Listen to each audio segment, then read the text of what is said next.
बच्चा party channel में खुशामदीद। हमारी आज की इस कहानी का उन्वान है इरम की उड़ान।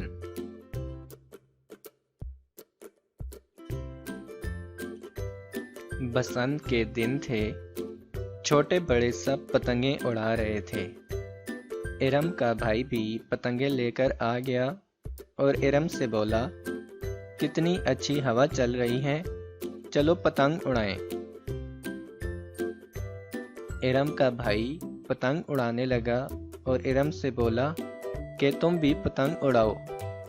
तो इरम बोली, मुझे नींद आ रही है।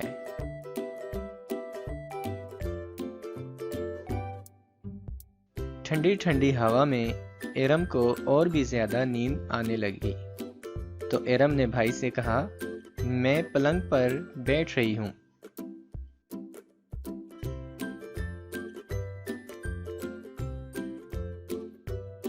आसमान पर रंग बिरंगे पतंग देखकर इरम ने सोचा, काश मैं भी पतंग की तरह उड़ सकती।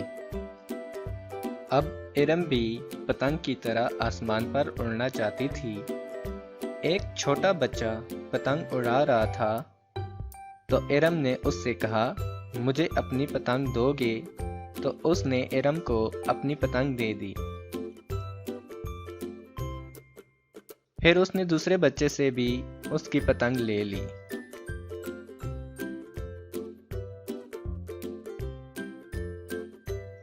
फिर इरम ने एक और लड़के से कहा कि मुझे अपनी पतंग दे दो।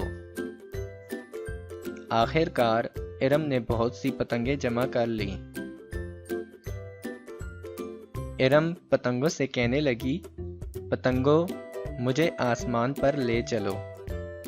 अब इरम भी पतंग की तरह आसमान पर उड़ने लगी।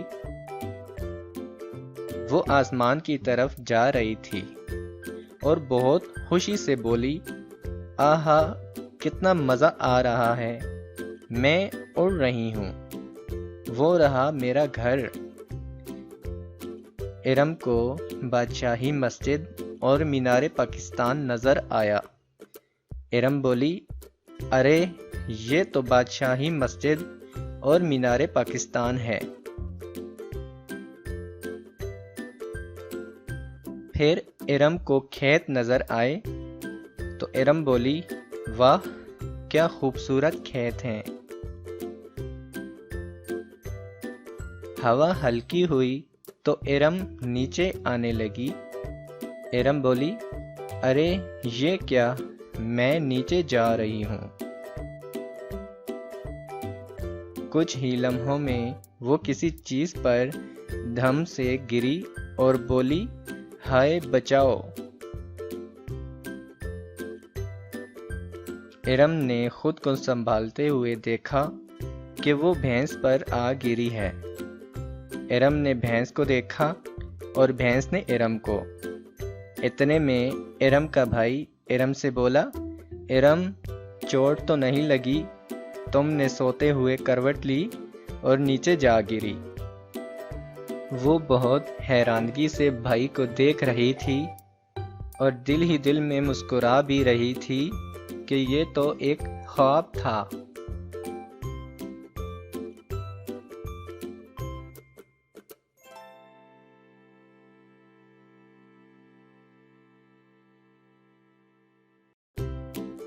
हमारे चैनल को सब्सक्राइब करके साथ ही बेल आइकन को भी दबा दें ताकि हमारी नई आने वाली वीडियो आप तक पहुंच जाए।